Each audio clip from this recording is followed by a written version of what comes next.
production and distribution of City Club forums on IdeaStream Public Media are made possible by PNC and the United Black Fund of Greater Cleveland, Incorporated.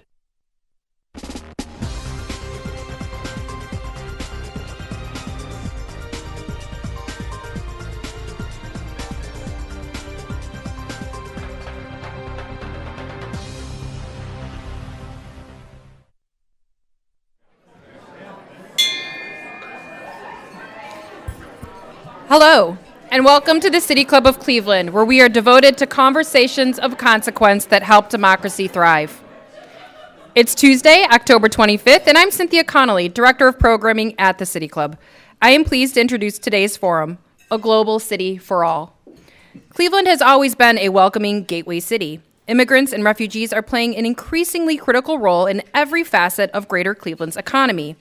According to a local organization, Global Cleveland, immigrants are twice as likely as native-born residents to become entrepreneurs, and nearly 1/5 of immigrants in the Cleveland metro area aged 27 years or older have a graduate or professional degree. They are contributing to the brain gain needed to support our thriving city. But recent national politics and policies have changed the rhetoric around immigrants and refugees, blurring fact from fiction. This has created a challenging environment for newcomers to our country. So what is the current state of immigration here? And how can Cleveland leverage the many talents of immigrants and refugees who join our communities and truly become a global city for all? Joining us for some introductory remarks is Dr. Ruth Ellen Wasem, Senior Fellow at the College of Education and Public Affairs at Cleveland State University. From 2016 to 2022, Dr. Wasem was a professor of public policy practice at the Lyndon B. School of Public Affairs at the University of Texas in Austin. There she taught courses on immigration and citizenship, policies, refugee and human security policies, and legislative development. Dr. Wasem continues to be engaged in Washington, D.C., and as an opinion contributor for The Hill. Following Dr. Wasem's remarks, we will hear from our panel of local immigrant leaders. Joining us is Kwame Bachwe, the Director of Community Impact and Innovation at Cleveland Neighborhood Progress, Larice Mondock, the Annual Fund Communications Coordinator at Cuyahoga County Public Library, and Marina Jackman, co-founder and CEO at Time to Talk. The conversation will be moderated by Patrick Espinosa, Managing Partner at Sus Abogados Latinos. If you have a question for our speaker or panelists, you can text it to 330-541-5794. That's 330-541-5794. You can also tweet your question at the City Club, and City Club staff will try to work it into the second half of the program. Members and friends of the City Club of Cleveland, please join me in welcoming Dr. Ruth Ellen Wasem.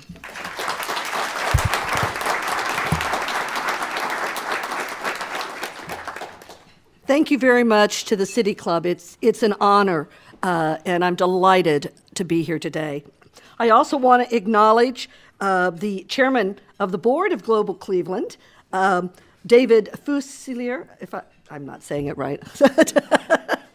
He's also from Case Western Reserve, that he's here. And the dean, my new dean at Cleveland State, Roland Angland, at the College of Public Affairs and Education at Cleveland State.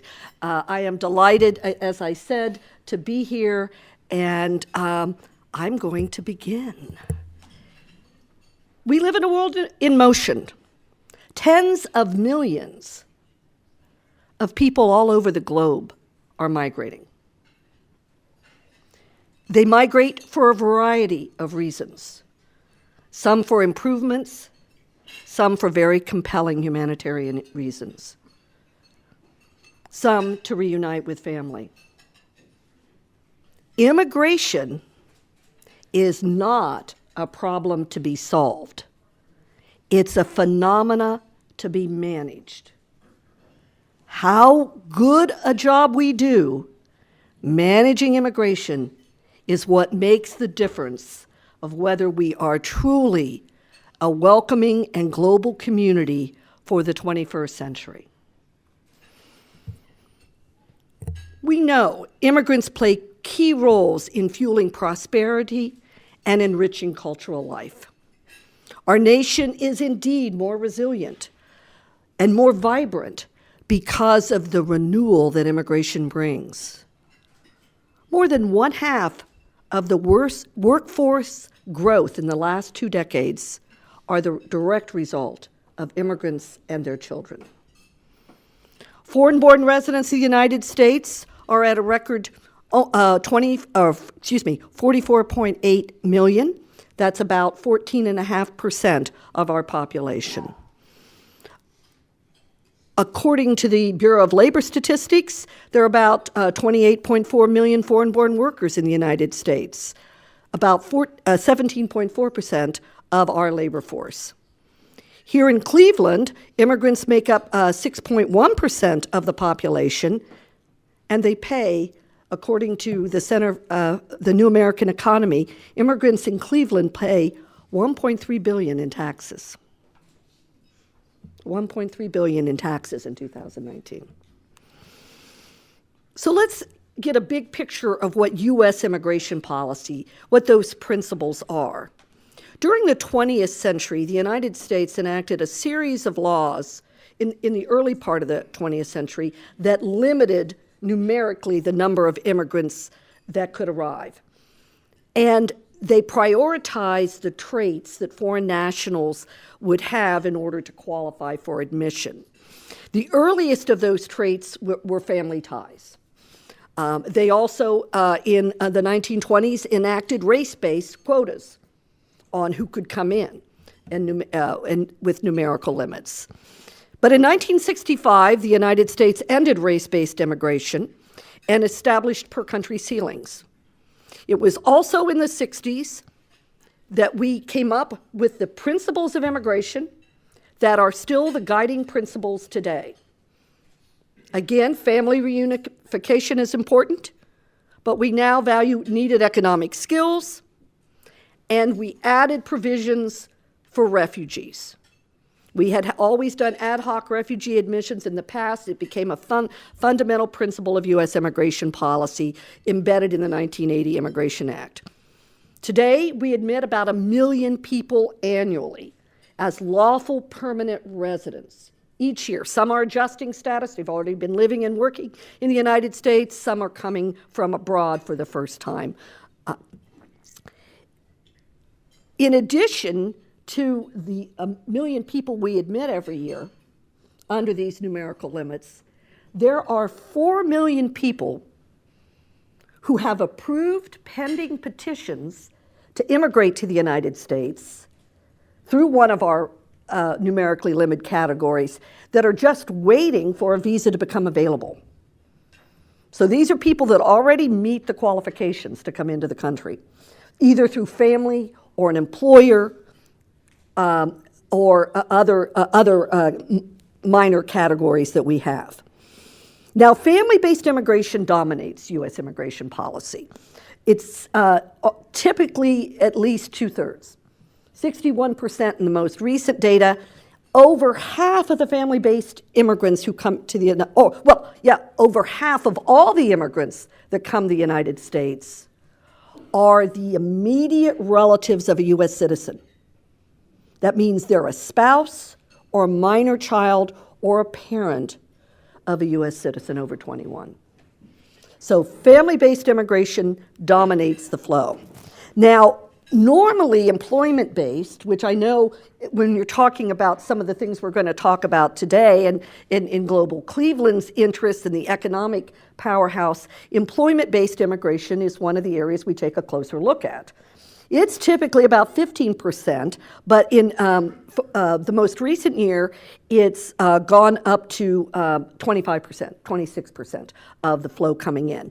Part of the reason it's not really that the numbers have gone up that much, it's that refugees, which usually come in at about the same number as the employment-based, refugee processing had been shut down for several years. So we've got major backlogs in refugee processing, and the number of refugees that we typically admit are not back to, or only now going back to our traditional levels. So they were only 4.8% last year. And so this gives you the sense of our principles. It's also one of the things that when we talk about reforming immigration, we don't spend enough time addressing, and partly because it's a tough conversation, what's the proper balance between employment-based and family-based and humanitarian? Are there other categories we should add? Are there some we should cut back? Does the pie get bigger? Or is the public, the American people, would they go for more than $1 million a year? What would be, so do we enlarge the pie? Do we shift the priorities? These are not easy discussions. These are not easy discussions, and it's one of the things that always makes improving U.S. immigration policy, making reforms, it always makes it a thorny debate. Now, the United States is unique among world countries. I'm sure there might be others, but we are unique in that if we admit someone to be a lawful permanent resident, they can become a U.S. citizen, as long as they meet the criteria that are set and established. And we can talk about that if you have questions, but basically, lawful permanent residents are on a track to citizenship if they choose to do that. We also are among a handful of countries, most of whom are in this hemisphere, that have birthright citizenship. So anyone born in the United States is a U.S. citizen. So these are again, foundational principles of who we are. Naturalization is about 48% right now of eligible immigrants. And but the sheer number of naturalized citizens are at a historic high. 22 million in 2018 was a high point.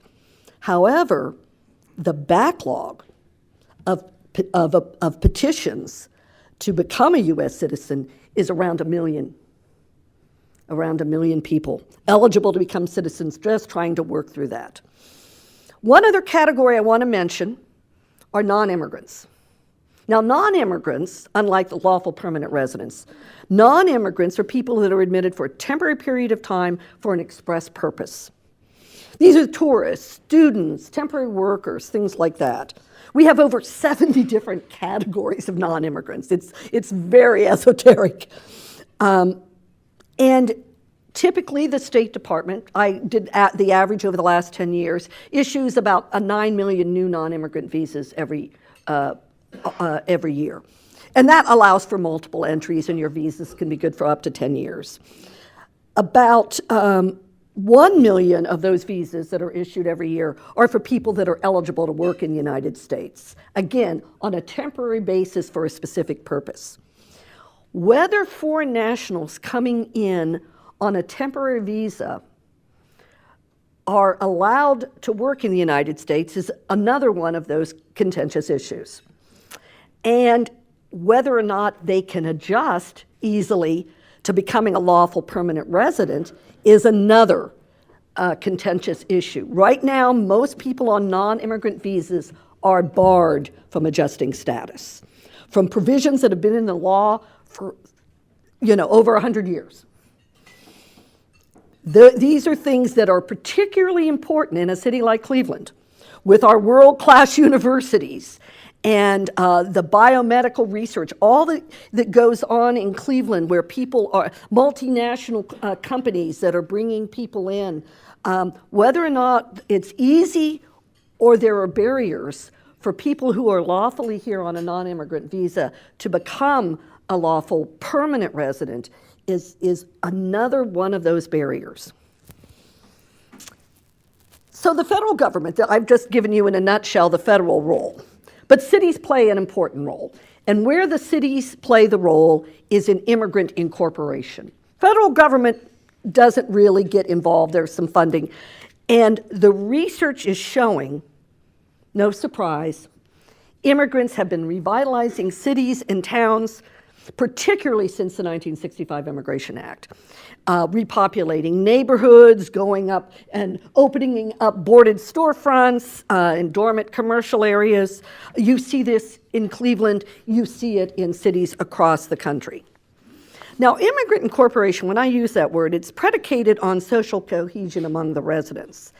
And it's that the well-being of immigrants is highly dependent on their starting points, their racial and ethnic groups, legal status, social class, and the geographic area that they came from, and where they're settling. All of these things make a big difference. What's important to remember when you look at immigrant incorporation is that both native and foreign-born residents participate in this societal dynamic. Government policies, the public sector, and nonprofits can play a key role in whether these policies limit incorporation or foster feelings of acceptance and belonging. So I'm going to close with just a few things that I have found from my research on what cities around the country. I haven't studied Cleveland yet. I will. What are the things that work? First off, what we have found, cities that formally establish and staff an office charged with immigrant affairs and incorporation. That's very important. Supporting naturalization with resources and coursework aimed at English language proficiency and civics, very important, and working to encourage civic participation across all communities. Collaboration with public and private universities and colleges and other non-governmental organizations to deliver workforce development programs and ensure information about the requirements for starting businesses that are accessible in immigrant communities, making sure that entrepreneurial information is accessible. Leveraging all the policy tools to develop and preserve affordable housing. This is an issue that cuts across everything. It's particularly an issue when we're talking about immigration. And so preserving affordable housing and ensuring that immigrant neighborhoods are factored in and immigrant voices are included as the priorities are set and the plans are executed. And finally, using community and neighborhood risk factors that encompass immigrant populations to identify the at-risk parts of communities and locate the resources and what's needed while you establish these community hubs and neighborhoods, enable a global city, a modern city in the 21st century to agilely respond to not just immigrant needs, but the community and neighborhood needs as they ebb and flow. I will conclude with this. Public policies that aim to incorporate immigrant resiliency boost resiliency for all residents of the community, native and foreign-born alike. Thank you.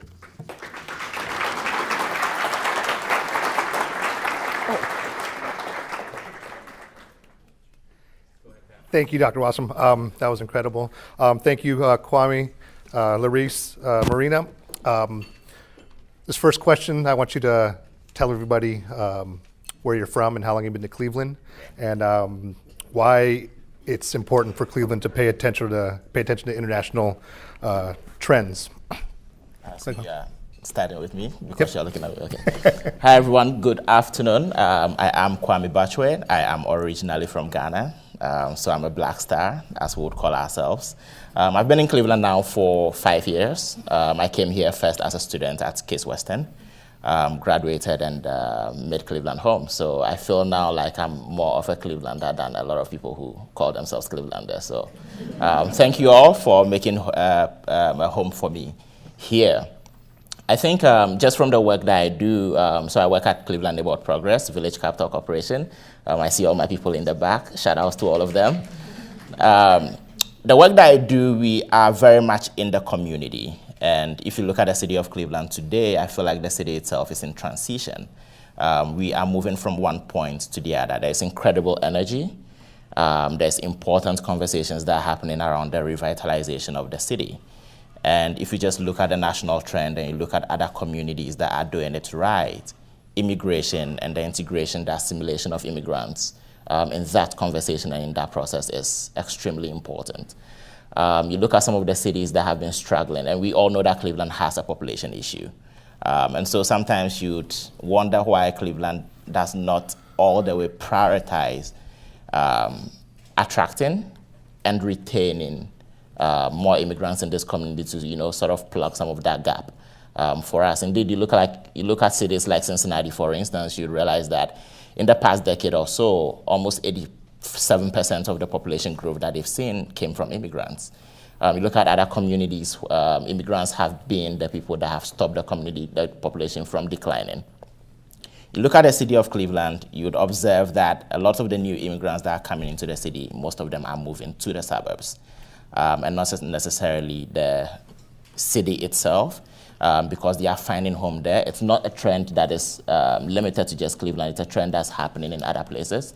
And so as we think about the city of Cleveland itself, and think about how do we revitalize this community, how do we make sure that we are making a place that is welcoming for immigrants, we also need to be looking at that regional dynamic as well, and working closely with the county and all the suburbs to ensure that there's a regional strategy to sort of figure that out.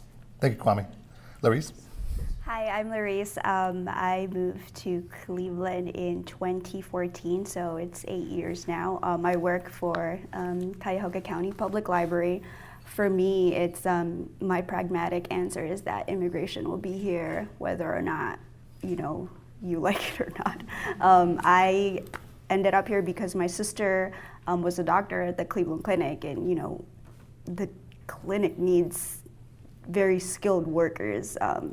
And I came here and I fell in love with someone who is a native here, and now I'm here. So I feel like the better we are prepared for immigration and the foreign workers we have, the better we'll thrive as a region. So we should just be paying attention to immigration trends. Thank you, Larice. Marina? Hello, everyone. My name is Marina Jackman. I'm from Argentina, from Buenos Aires. I've been in Cleveland for 5 years. And I think that, to not make it long, and Kwame has said some very important stats, and I agree with your pragmatic vision.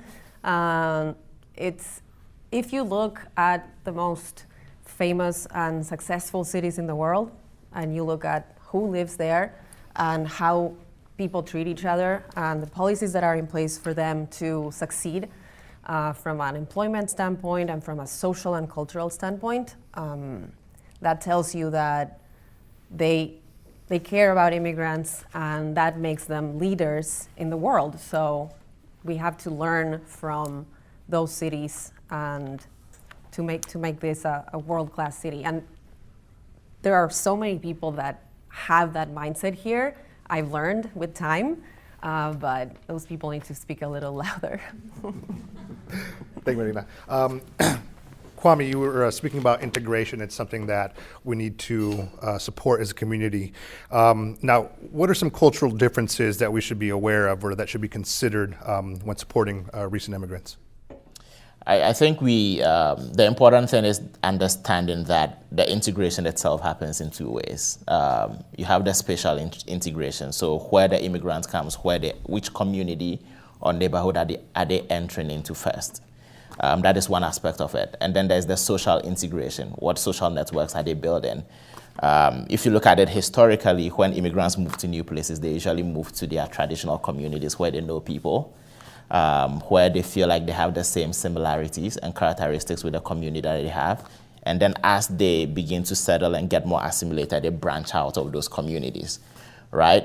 The reason that is that as people coming from a different space and coming into this new community, we bring with us our full identities.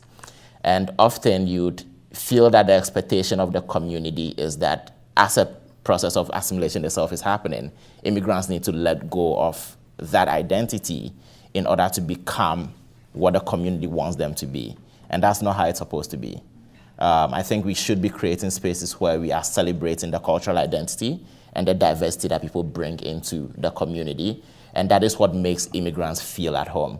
So when I moved here, my first name, for a lot of people who did not know, my first name was Edmund. But I've embraced Kwame because I wanted people to, I want to inspire some curiosity in people. So when they meet me and you say, oh, my name is Kwame, they're like, oh, Kwame. They struggle a little bit, but they get it. And then they begin to ask questions of, so where do you come from? And then you begin to have the opportunity to educate and to share, part of your story. And so the language is part of that integral part of that identity. I was lucky enough to come here already speaking English. And so the process was easier for me. I was lucky to come here already having a graduate degree. And so my social status and the education status and all of those made it easier for me to integrate. But it's not the case for some of the other people that are coming into the space. So staying mindful of some of those idiosyncrasies and being empathetic and curious enough to entertain and welcome and create space to interact with these people is extremely, extremely important. Excellent, thank you. Now, speaking about cultural identity, Marina, how do you feel your cross-cultural experiences help you become a successful entrepreneur?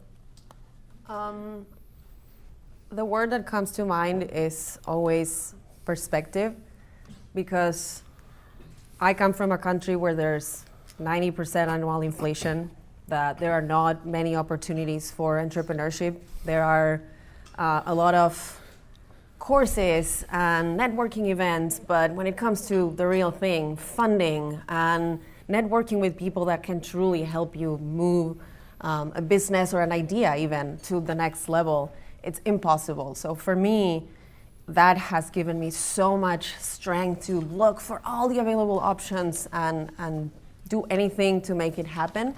So I think that comes from perspective. And yeah, Cleveland has a lot to offer to people who are thinking of getting into entrepreneurship. I'm happy to share any of that in more detail later.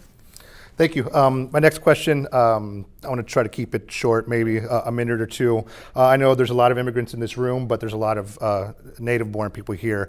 Can you share quickly in the most frustrating part of your immigration experience, just so that they can kind of have a sense of what you had to go through or what are still going through?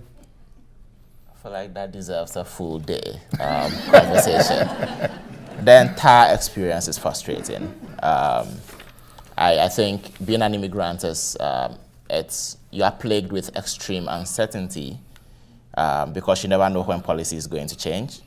You never know where you are going to be in a space, and you apply for some change in status or whatever it is, and there's so much discretionary power that is held over your future in that regard. So it's, in terms, I think in the academic circles, they'll call it precarity, where, some of these policies just make you extremely uncertain, and you don't know where your future is going. So it's so difficult to plan, but we still make it work. And so it's just a challenging thing. And sometimes I wish people would look at immigrants and not feel like they have it all rosy or cozy, but to appreciate that it's extremely challenging, especially for people like myself who do not have any family here, or your family is back home and you're here trying to, figure it out, building new networks and all of that. So it's extremely challenging. For me, I'll be concrete. Specifically, I became a naturalized citizen last year in 2021. And like Dr. Wasem explained, it was a really long wait. Plus, I had to pay $750 to be a citizen, sorry. And it was about to be double. There was talks that speaking of precarity and uncertainty, it was about to be double. And someone who's like fully employed, it was, it's expensive. It's expensive to be an immigrant, and there's a lot of hidden fees that you don't, in terms of lawyers, in terms of visa talks. So that's what's most frustrating for me. And people always say that, yes, that we get a lot of benefits, but actually we pay a lot of money. So. Yeah, I think it's similar. It's the misinformation and the uncertainty leads to fear. So it's a lot of people living in fear of whether they're going to be able to have a normal life here, or if they're going to get kicked out of nowhere because of all these changes and uncertainty. So yeah, that's not cool. Great. Larice, what can Clevelanders do in their day-to-day life to make Cleveland a more welcoming place for immigrants? For me, just bouncing off of Kwame, I think one little thing is pronouncing everybody's name correctly, taking the time. Sometimes my name, Filipinos will know that my name, I have two first names. I always say that. I have Larice, Jem. Everybody has kind of like two, or most of my people in my generation have two first names, and sometimes there's not enough boxes. Passports are really like, what? You have two first names?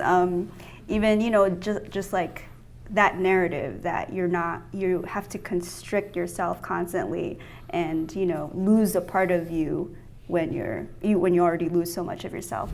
So for me, that's one little thing I think everybody can do, is take the time to, like, you know, write it or learn kind of the unconventional spellings and names that you might hear from immigrants. And full disclosure, in preparing these questions for everybody, I wrote their names by the questions, and MS Word auto-corrected Larice to Larissa. And which happens a lot. Marina, how do we fight the narrative that accepting immigrants into our community is not taking away from the piece of the pie or someone's job? We really need to understand that that's not true, and that is a narrative all over the world, you know, with different nationalities, wherever you are. But it is actually the opposite, because it creates more opportunities as people open their minds, get perspective from other people from other cultures. And it's just the same thing as with languages. I work in the language learning space, and some people fear that if they learn a second language, they'll lose their first language for some reason, and it's actually the opposite. You just gain so much more. We have so much more brain capacity that we can even imagine. So that's the same thing with jobs and with opportunities. And as I don't even know who mentioned it, but immigrants create jobs as well. So it's a very dangerous cliche sentence that we need to fight and eliminate. Larissa, do you want to add something? Yes, and just in terms of taking the, you know, like that there's a finite amount of resource, even in Black and brown communities. I know, Kwame, we've talked about this too, where I feel like there's fighting because it feels like there's so many limited resources. But like Dr. Wasem's talk, like the things that we need to do to become a welcoming city, like affordable housing, looking at at-risk communities, these are things that benefit, you know, the most marginalized, and that affects immigrants and like Black Clevelanders who are also discriminated against in the city. So I did want to thank all of you guys for making Cleveland a more global city. But Kwame, I know we were speaking earlier. What can Cleveland do to prioritize or encourage international students to stay here? You know, how do we retain all this diverse talent? And specifically, you stayed here, and we're very grateful for it. How did your experience? I think I was telling you there's a long list of individuals and people that made it possible for me to want to stay in Cleveland and remain here, including Dan himself, sitting there, my boss Dion over there, the Mark Joseph and wife Melanie, a long list of people. What I have been blessed to have is get plugged into a network that was extremely supportive. Global Cleveland, Joseph Perman have been one of my biggest connectors and supporters in the city. But at the end of the day, Global Cleveland is one organization. There is not the institutional support here for a lot of students that are leaving school to really explore, one, job opportunities, and two, when they get those job opportunities, for the companies that are employing them to figure out how do they make it happen for them in terms of applying for work visas and all of that. And so I think there are specific things that the city can do. I already spoke about taking a regional approach to this immigration issue, but I also think that it is important. I know Mayor Bibb talked about it when he was on the campaign trail, about having someone at City Hall that would be responsible for immigration issues. Cities that have, or the gateway cities that we've seen, have comprehensive policies in place and one-stop shops for all your immigration needs. So you walk into an office, they're able to tell you where the resources are located and where to go.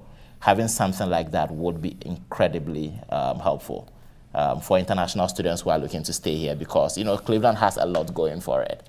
There are a lot of other cities do not have, but the job opportunities are just difficult to come by. And when they do, employers do not always keep their promises, as has been the case of a lot of people. I've not had it that way. My employers have been incredible.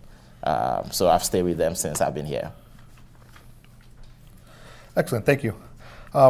Marina, why do you think, and this is completely opinion, I know there's many people discussing this policy, but why do you think that companies are adverse to hiring international talent? Is it solely just because of the immigration process, or is there something more deep-rooted? In all honesty, I think it has to do with ignorance and not taking the time to understand that just because someone comes from another country doesn't mean that they will not, get what it is, like the American way of working. That's something that an immigrant that has all this, the need to survive is going to learn quite quickly, actually. Just because we have an accent doesn't mean that we're not smart. And you know, many of these fallacies and cliches and stereotypes that we fight every day.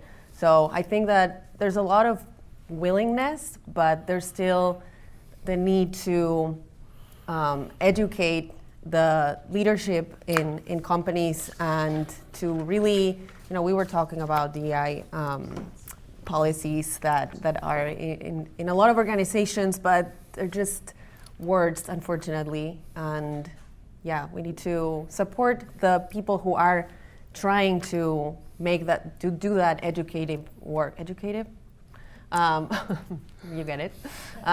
Work to support that with actual facts and actions.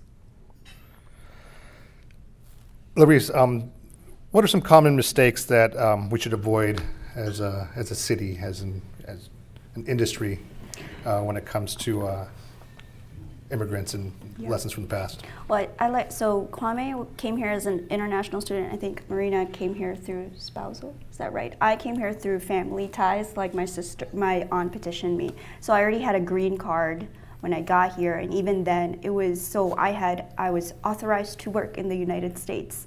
But it was really difficult to get a job. Like, I feel like people don't take your resume seriously, even if with a foreign university and then a foreign experience. And I really urge people hiring managers, everybody, to have an open mind with, if they say they're authorized to work in the United States and they have all this experience, and the only thing, holding you back is because this university is foreign to you. That's one thing. It can, and to HR professionals or listening, it's like, it can be really discouraging when it says accredited university and you can't even put other sometimes, and that's really discouraging sometimes, so. Thank you. Dr. Wasem, I'm going to ask you a question as well, maybe a little bit more technical, maybe a little bit more political, but immigration laws really haven't changed. They've been frustrating for the last 20, 30, 50 years. Are we close at all to figuring this out? Well, immigration law is second only to the tax code in terms of its complexity and size. It's huge. I often bring it with me, but it's just too heavy. And I don't think it's politics, and it's these tough questions that we have not, as a people, there's a lot of these things we haven't talked about. That's why this forum is so important, because we need to have national conversations, we need to have community conversations on what are our priorities, our values, what's most important. When we do it, they will come. Thank you, Dr. Wasem. I believe we're going to go to question and answers from the audience. Hello. We are about to begin the audience Q&A. We welcome questions from everyone, City Club members, guests, students, and those joining via our live stream at cityclub.org. Again, if you'd like to tweet a question for our panelists, please tweet it at the City Club.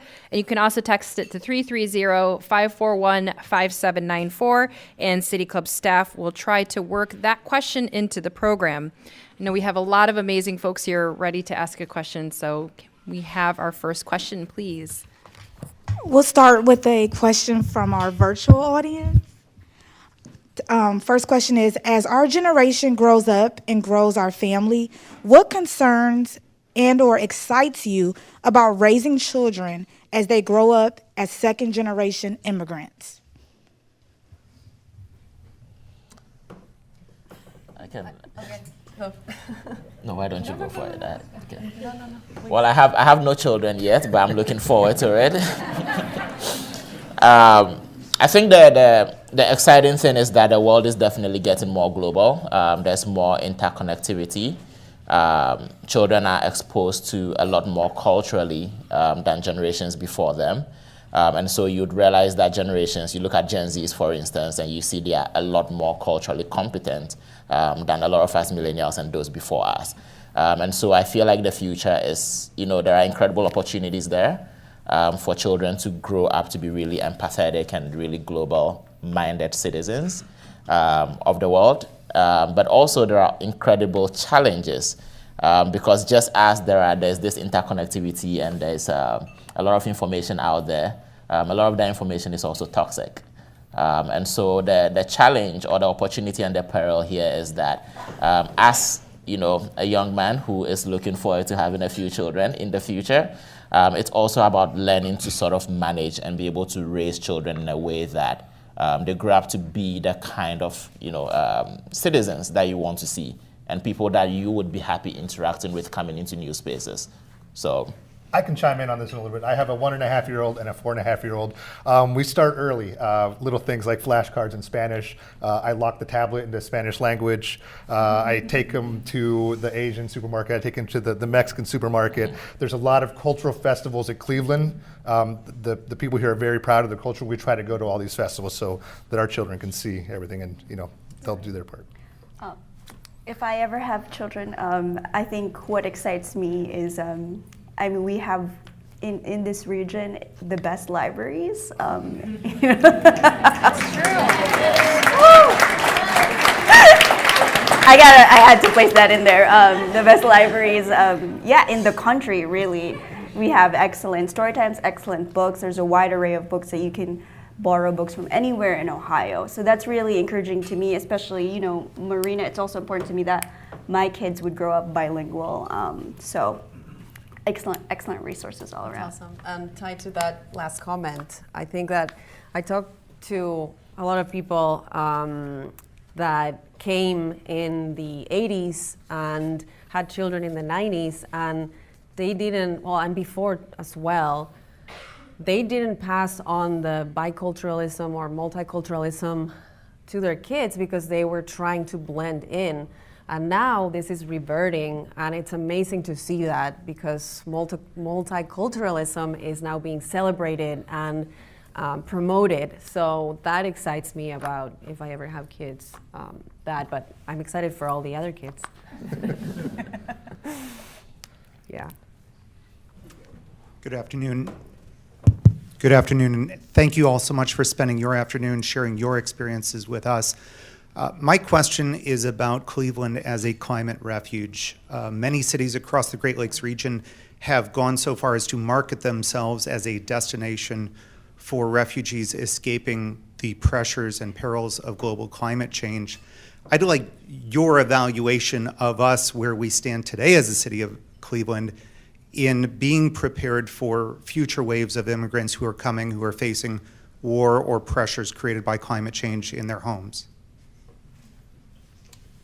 Well, I work a bit in the sustainability spaces as well, so I can touch on that. I think Cleveland has incredible assets. We have the metro parks, which is second to none in this region. We have the Lake Erie itself that is there. We have a huge housing stock that is just waiting to be rehabbed and filled up. We have a community of incredible climate and sustainability advocates and activists working all across the region. I think part of the Cleveland problem is I don't think Cleveland sells itself hard enough. And so the narrative itself, being able to uplift that and sell these assets. There's public transportation, which is important for immigration. There's the housing piece. There's just so many assets, and I could go on and list them out, that are important for the future. And so if we can be able to market this in the right places, to the right places, to the right people, we should be able to attract the exact kind of talent and people that we want to see in the city. If I could just ask the four of you, the immigrants on the stage, the newcomers. So much of the conversation around international newcomers is coming to something new and leaving something old behind. And yet the four of you have shown in your lives, and what you've talked about today, that you have created this bridge from where you came from to today, because it's who you are, and it's why we're all so lucky to have you. Marina, if you could just talk and start, and Larice and Kwame and Patrick, every single day you're talking to people who were either in your home country or in neighboring countries, and you've created a business out of it. And I'm just curious if everybody could kind of speak to that a little bit, because it speaks to the fact that our diaspora in Cleveland, in addition to a lot of other groups, have a lot of work to do. Yes, thank you, Joe. It is, so, wait, let me organize my ideas 1 second. Okay, so I consider myself very lucky to A, have had the opportunity to travel, B, to be able to go back to my home country. I just came from there yesterday, actually, so I'm a little shook. It's always a little, it's happy and it's hard as well, because I remember how hard things are there. And here, things are hard for a different reason, but again, perspective. So I created a business that actually generates that access to people that would have never in their entire lives interacted with the other people that we connect them with. So it's to improve language speaking skills, but it's so much more, because language is not just words, it's culture, it's experiences. And I'm gonna take this opportunity to read, I shared with Pat this short message, don't worry.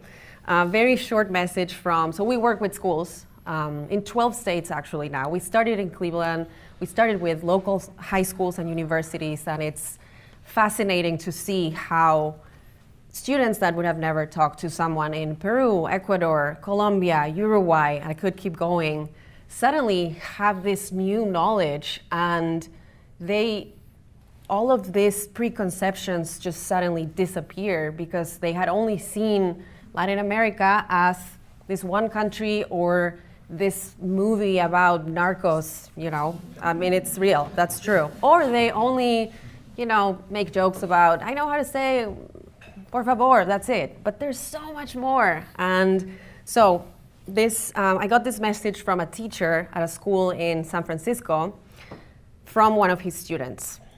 I warn you, I might sound a little cryy, but it's just very exciting. Okay, I'm writing to tell that I had a very heartwarming and interesting conversation with one of the people on Time to Talk. We talked about the world's problems and shared problems facing both our countries.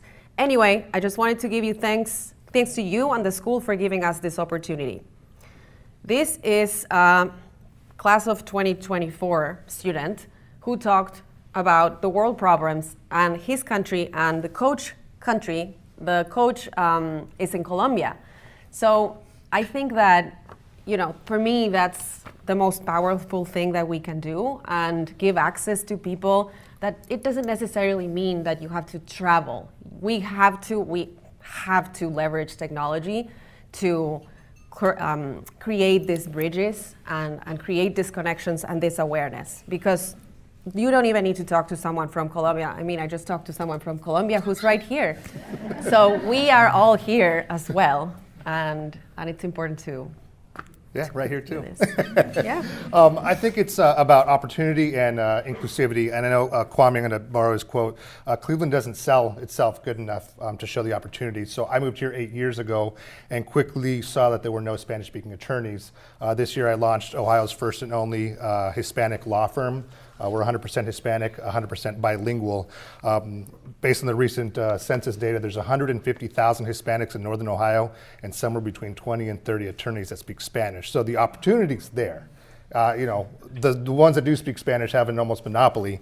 So, you know, there's ways to obviously, you know, start businesses, but then also give back. I do a lot of speaking at schools and show some of these first or second generation, you know, Hispanics that, hey, yes, you can be a lawyer, you can be an engineer, you can be a scientist. Some of the first generations that's not immediately passed down from their parents. So I think as a community, it's definitely on us to show the upcoming generations that opportunities are there for everybody. It is really, I often say it's going to the Philippines or here, you never feel quite at home. Like it's just so tough. You feel split between two places. And at Sister Cities, they had a guest from Poland in Gdansk, if I'm saying that. And she talked about, how everybody welcomed the Ukrainian refugees with open arms because they had personal stake in what was going on. And I feel like sometimes that's what we need in the U.S. sometimes. And one of the things, immigrants are, not a monolith, obviously. And one of the things that has been very helpful to me is to read books.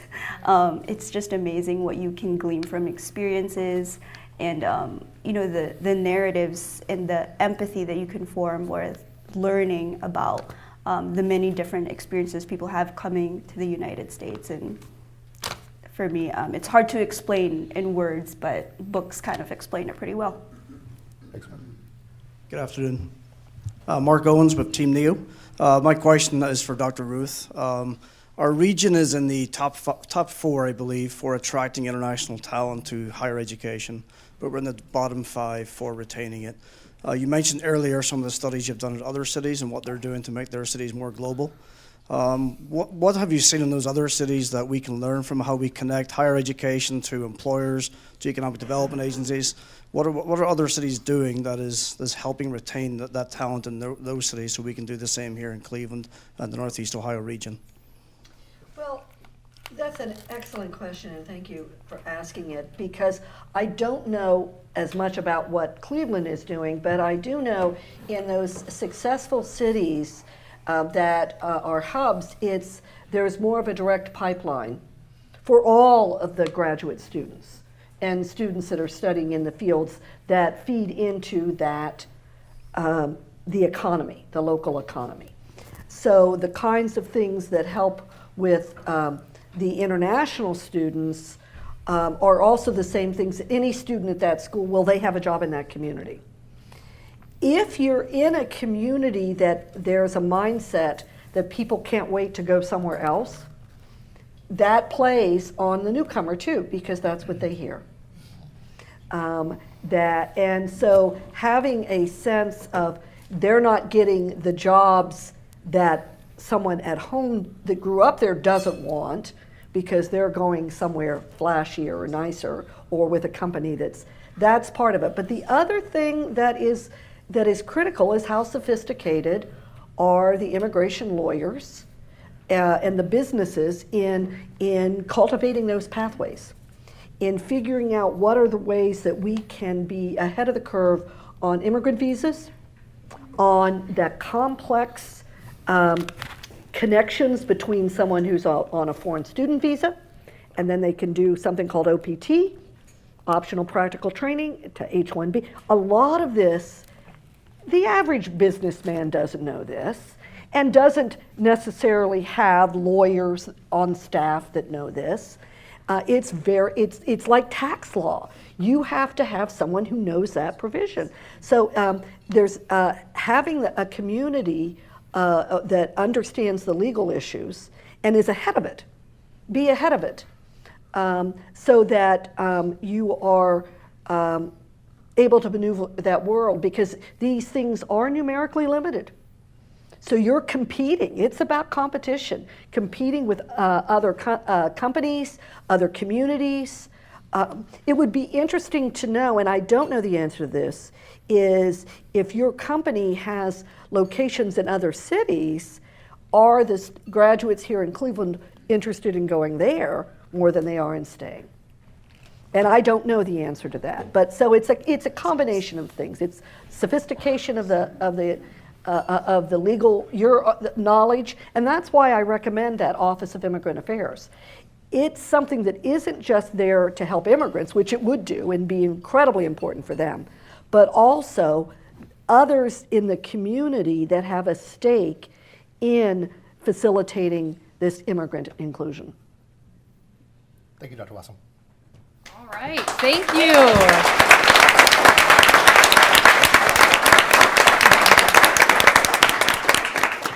Thank you, Patrick, Kwame, Larice, Marina, Ruth, for joining us today at the City Club.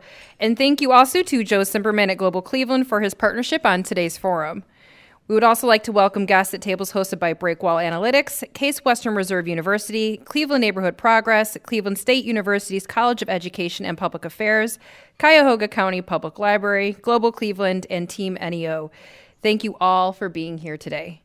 Later this week, on Thursday, October 27th, we'll be back with our Education Innovation Series talking about the importance of out-of-school time services for K-12 students. Dr. Dorothy Mothrup, CEO of Open Doors Academy, will be moderating that conversation.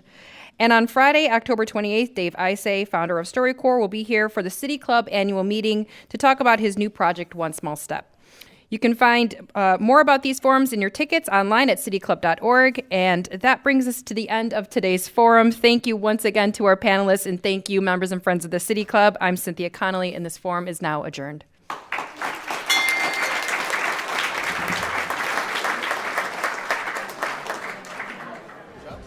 For information on upcoming speakers or for podcasts of the City Club, go to cityclub.org.